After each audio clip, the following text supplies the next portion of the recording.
நீதிபதிகள் என்ன சொன்னாங்க அப்படின்னா, இந்த வழக்கு இன்னும் நிறைய விஷயங்கள் விசாரிக்கப்பட வேண்டியிருக்கு. இது வந்து சென்சார் போர்ட்லேயே பேசி தீர்த்திருந்தா அன்னைக்கே அது ஒரு சால்வேஷன் கிடைச்சிருக்கும், ஈஸியாக அந்த சர்டிஃபிகேட்டை வாங்கியிருக்க முடியும். ஆனால் அவங்க கோர்ட்டுக்கு போனதுனால அது ஈகோ பிரச்சனையாக மாறி போச்சு.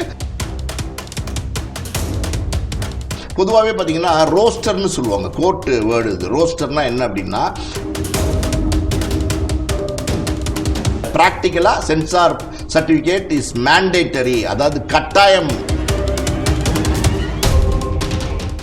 ஹாய் ஹலோ வணக்கம் சினி கார்னர் நேயர்களே, welcome to the show cinema சர்ச்சைகள்.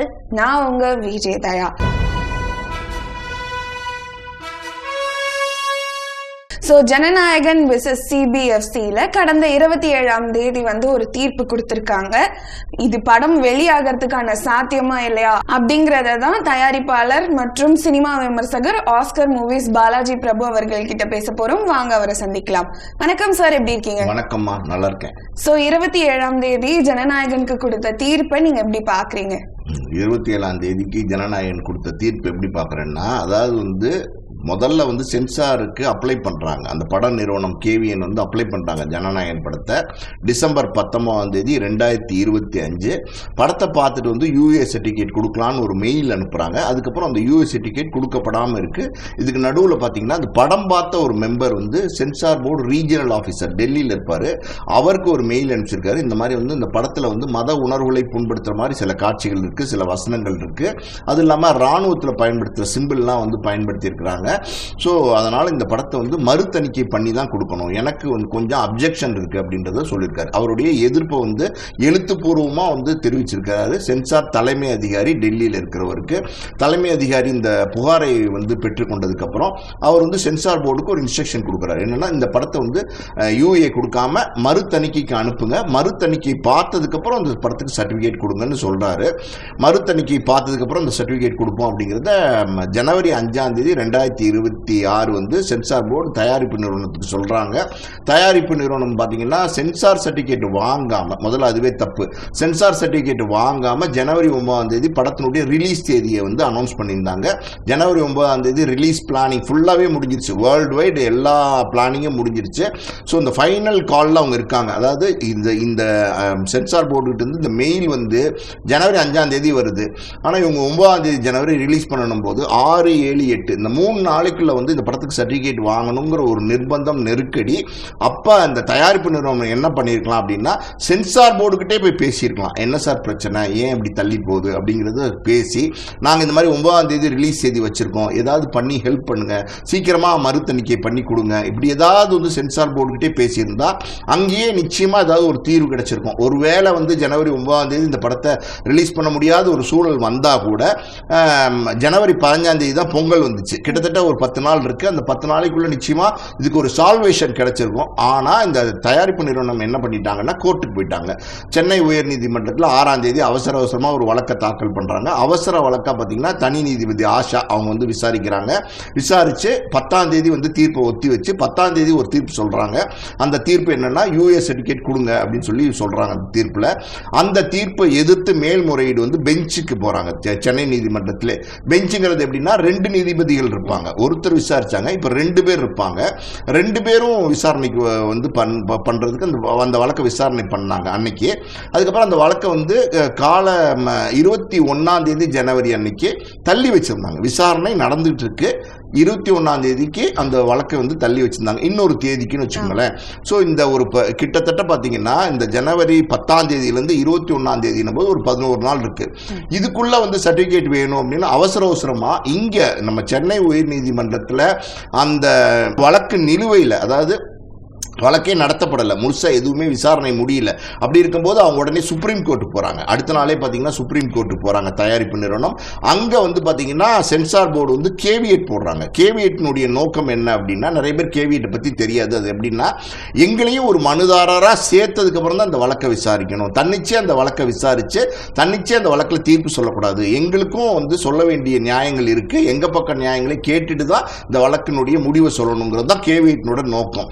கேவியட் போட்டதுக்கப்புறம் அந்த வழக்கு வந்து 15ஆம் தேதி ஜனவரி பொங்கல் அன்னைக்கு விசாரணைக்கு வருது. இங்கே பொங்கல் சென்னை உயர்நீதிமன்றம்லாம் ஹாலிடே, ஆனால் டெல்லியில எல்லாம் பார்த்தீங்கன்னா ஒர்க்கிங் டே தான். அன்னைக்கு விசாரணை வந்து அங்கே வந்து உயர்நீதிமன்ற நீதிபதி என்ன சொல்றாரு அப்படின்னா, இந்த வழக்கை நாங்கள் இங்கே விசாரிக்க விரும்பல, இந்த வழக்கை வந்து நீங்கள் பெஞ்சில் விசாரணை நடந்துகிட்டு இருக்கு, அதனால அங்கேயே நீங்கள் இந்த விசாரணையை முடிச்சுக்குங்க அப்படின்னு சொல்லி பெஞ்சுக்கே திருப்பி அனுப்புறாங்க.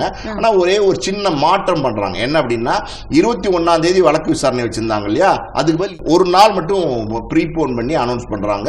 ஸோ 20ஆம் தேதி அந்த வழக்கு விசாரணைக்கு வருது. 20ஆம் தேதி பார்த்தீங்கன்னா தயாரிப்பு நிறுவனம் அவங்களுடைய வாதங்களை சொல்றாங்க.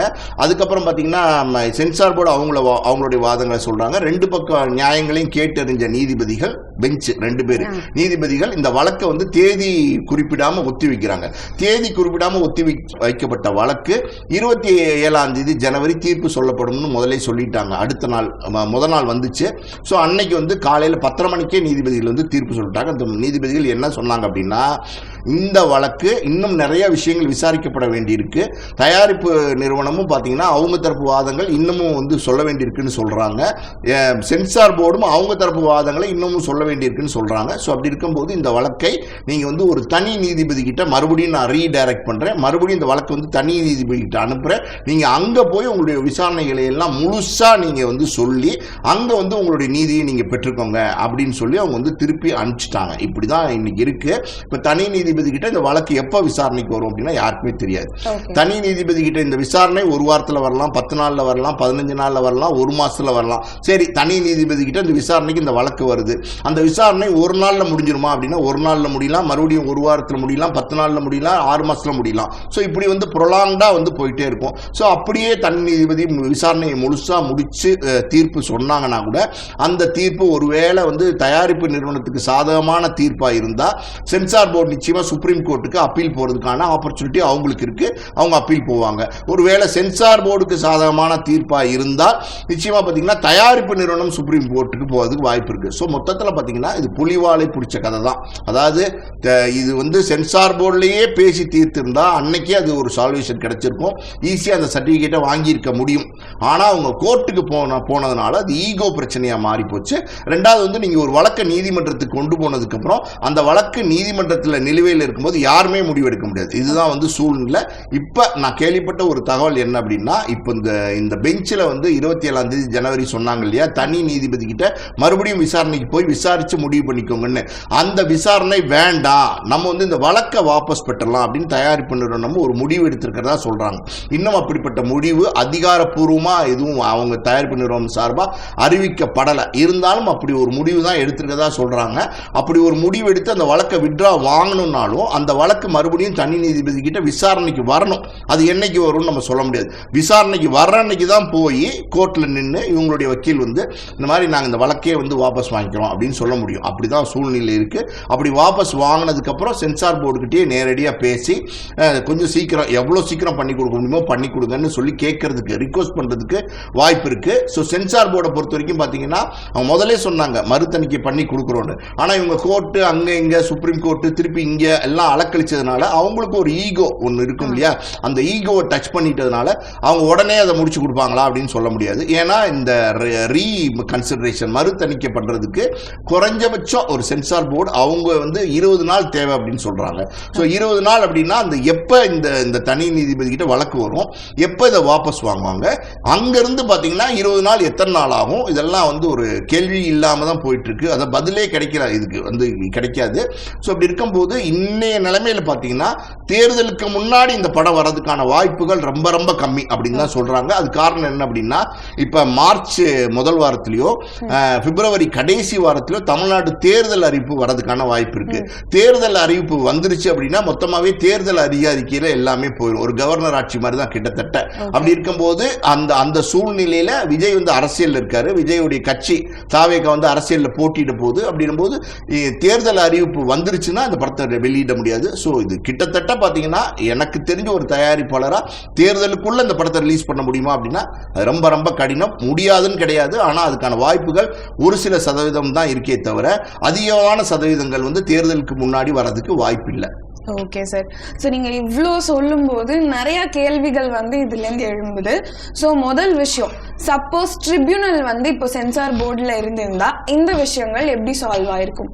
நீங்க ஒரு விஷயத்த நீங்க கேட்குற கேள்வி சரிதான். ஆனா இன்னைக்கு ட்ரிபியூனல்னு ஒண்ணு இல்ல. முதல்ல என்னன்னா முதல் தணிக்கை, அதுக்கப்புறம் இசின்னு சொல்லுவாங்க எக்ஸாமினேஷன் கமிட்டி, அதுக்கப்புறம் ஆர்சிங்கிறது ரிவைசிங் கமிட்டி. இது ரெண்டு தான் இப்ப இருக்கு. முதல்ல வந்து இதுக்கு முன்னா ஆர்சியும் வந்து இல்லைன்னு சொன்னா ட்ரிபியூனலுக்கு போகலாம். அப்ப ட்ரிபியூனல்ங்கிறதே வந்து டோட்டலாவே வந்து எடுத்துட்டாங்க. இப்போ ட்ரிபியூனலே இல்லைன்னும் போது இப்போ ரெண்டு ஆப்பர்ச்சுனிட்டி தான் இருக்கு. ஒன்று வந்து பேசிக் சென்சாருக்கு போறது, அதுக்கப்புறம் பார்த்தீங்கன்னா ஒரு ரிவைசிங் கமிட்டிக்கு போறது.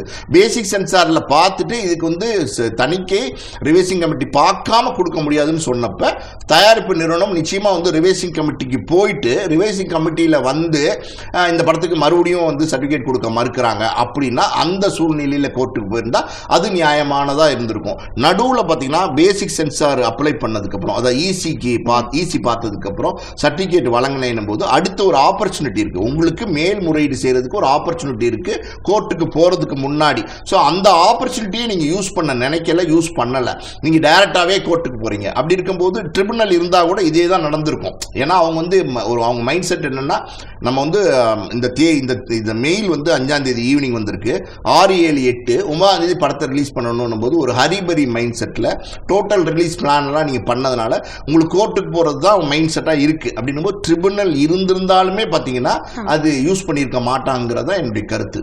ஓகே, இப்ப வந்து தனி நீதிபதி வந்து விசாரிக்கணும் அப்படின்னா மறுபடியும் இந்த கேஸ் வந்து ஆஷா அவர்கள் கிட்ட தான் வருமா? இந்த கேஸ் மறுபடியும் ஆஷா அவர்கள்ட்ட வருமா இல்ல வேற நீதிபதி கிட்ட போகுமாங்கிறத நம்ம இப்போதைக்கு சொல்ல முடியாது. இந்த வழக்கு என்னைக்கு வருதோ அன்னைக்கு எந்த நீதிபதி கிட்ட வருதுங்கிறது தெரியும். இன்னைக்கு வந்து இப்ப நம்ம வந்து ப்ரெடிக்ட் பண்ண முடியாது. மறுபடியும் இது ஆஷா தனி நீதிபதி அவர்கள்ட்ட வர்றதுக்கான வாய்ப்புகள் இருக்கு. ஆனா அதுக்கான சதவீதங்கள் வந்து ரொம்ப கம்மி. ஏன்னா ஆல்ரெடி வந்து ஆஷாங்கிற நீதிபதி தனி நீதிபதி விசாரிச்சாங்க. அதுல வந்து அவங்க ஒரு தீர்ப்பு சொன்னாங்க. அந்த தீர்ப்பு வந்து ஸ்டே பண்ணிட்டாங்க. அந்த 27ஆம் தேதி வந்த வழக்கு, பெஞ்சில் வந்த வழக்கு, அன்னைக்கு வந்து அந்த தீர்ப்புக்கு தடை பண்ணிட்டாங்க. அப்படி இருக்கும்போது மறுபடியும் வருமா அப்படின்னா வராது அப்படின்னு தான் நான் நினைக்கிறேன். வேற ஒரு நீதிபதி கிட்ட வரதுக்கான தான் வாய்ப்புகள் அதிகம். பொதுவாகவே பார்த்தீங்கன்னா ரோஸ்டர்னு சொல்லுவாங்க, கோர்ட் வேர்டு இது. ரோஸ்டர்னா என்ன அப்படின்னா, நீதிபதிகள் வந்து ஒரு கோர்ட்ல வந்து ஒரு நீதிபதி வந்து 3 மாசம் இருக்காங்க, 4 மாசம் இருக்காங்க, 6 மாசம் இருக்காங்கன்னா அந்த கோர்ட்ல அந்த நீதிபதியை 6 மாசத்துக்கு மேல அலோவ் பண்ண மாட்டாங்க. அந்த நீதிபதியை வேற கோர்ட்டுக்கு மாத்துவாங்க. வேற கோர்ட்ல இருக்கிற நீதிபதியை இங்க கொண்டு வருவாங்க. ஷஃப்லிங், அதாவது மாத்தி மாத்தி போடுவாங்க. என்ன காரணம் அப்படின்னா, ஒரு நீதிபதியை ஒரு வழக்கு நடத்துறாரு வச்சுங்களேன், அந்த ஒரு வழக்குல ஒரு வழக்கு தொடுத்த ஒருத்தருக்கோ இல்ல எதிராளிக்கோ யாருக்கோ ஏதோ அந்த நீதிபதி ஒரு பட்சமா வந்து நடந்துக்கிறாருங்கிற மாதிரி எண்ணங்கள் இருக்கலாம். பல நேரங்கள்ல அது நடக்கலையானா சில நேரங்கள்ல அப்படி நடக்கலாம் அப்படிங்கிறது ஒரு ப்ரெடிக்ஷன். அதனால வந்து அப்படி எதுவும் வந்து யாருக்கும் நீதி வந்து அதாவது நியாயம் கிடைக்காம போயிடக்கூடாதுங்கிறதுனால இந்த ரோஸ்டரே இருக்கு. இந்த ரோஸ்டர்ல நீதிபதிகளை மாத்தி மாத்தி போடுவாங்க. ஸோ அப்படி இருக்கும்போது இந்த வழக்கு என்னைக்கு லிஸ்ட் ஆக போகுதுன்னு தெரியல. நம்பர் ஆகணும் இந்த வழக்கு கோர்ட்ல, தனி நீதிபதிட்ட வர வழக்கு நம்பர் ஆகும்போது அது என்னைக்கு வருதோ அன்னைக்கு யார் அந்த கோர்ட்ல நீதிபதியா இருக்காங்களோ அங்க வரும். அது ஆஷா நீதிபதியாகவும் இருக்கலாம், வேறு நீதிபதியாகவும் இருக்கலாம். அது வேறு நீதிபதியா இருக்கிறதுக்கு தான் வாய்ப்பு அதிகம். ஓகே, ஆஷா அவர்கள் வந்து யூஏ சர்டிபிகேட் கொடுத்து படத்தை ரிலீஸ் பண்ணுங்க அப்படின்னு சொல்லி முடிச்சிட்டாங்க. அப்புறம் ஏன் சென்சார் போர்டு வந்து எங்க தரப்பு வாதத்தை கேட்கலன்னு மேல்முறையீடுக்கு போகணும்? ஆமாமா, அவங்க என்ன சொல்றாங்கன்னா, நீதிபதி ஆஷா தனி நீதிபதிகிட்ட வந்துச்சு இல்லையா, அவங்க வந்து இந்த முழுமையான விசாரணை பண்ணல அப்படிங்கிறது சென்சார் போர்டுடைய வாதமா இருக்கு. அதாவது 2 பக்க வாதங்களையும் கேட்டு அறியல, ஒரு பக்க வாதத்தை மட்டும் கேட்டுட்டு ஒரு பக்க நியாயங்களை மட்டும் கேட்டுட்டு சென்சார் சர்டிபிகேட் கொடுக்க சொல்றாங்க அப்படின்னு சொல்லி அவங்களுடைய வாதமா இருக்கு. இன்னொரு என்ன சொல்றாங்க அப்படின்னா, அந்த நீதிபதி படமே பார்க்கல. இப்ப இந்த தனி நீதிபதி ஆஷா அவங்க கொடுத்த தீர்ப்பு அவங்க படமே பார்க்கல. அவங்க வந்து தயாரிப்பு நிறுவனத்துடைய வாதத்தை மட்டுமே கேட்டுட்டு இந்த தீர்ப்பை சொல்லியிருக்காங்க. எங்களுடைய வாதங்கள் முறையா கேட்டு அறியப்படல அப்படின்னு அவங்க சொல்றாங்க. ஸோ அதுல நியாயம் இருக்கு. எப்பவுமே அப்படின்னா ஒரு தீர்ப்பு ஒரு லோயர் கோர்ட்ல வருதுன்னா அப்பீல் எதுக்கு இருக்கு? அந்த தீர்ப்பு அது வந்து எங்களுக்கு உடன்பாடு இல்லை அப்படின்னு சொல்லி அப்பீலுக்கு போகலாம். இப்போ ஒரு உதாரணத்துக்கு, இப்போ மதுரையில் ஒரு வழக்கு நடக்குதுன்னு வச்சுக்கோங்களேன், அந்த மதுரையில் கொடுக்குற தீர்ப்பு அது வேண்டாம், அது எப்படி இருந்தாலும் 2 பார்ட்டி இருப்பாங்கம்மா, யாராவது ஒருத்தருக்கு தான் தீர்ப்பு வரும், இன்னொருத்தருக்கு அது சாதகமாக இருக்காது. அப்போ சாதகமாக இல்லாதவங்க மேல்முறையீடு பண்ணுறதுக்கான உரிமை எப்போவுமே உண்டு. ஸோ அப்படி மதுரையில் இருந்த ஒருத்தர் சாதகமாக இல்லைன்னு நினச்சாருன்னா வழக்கு எதிராளியோ யாராவது இருக்கலாம்,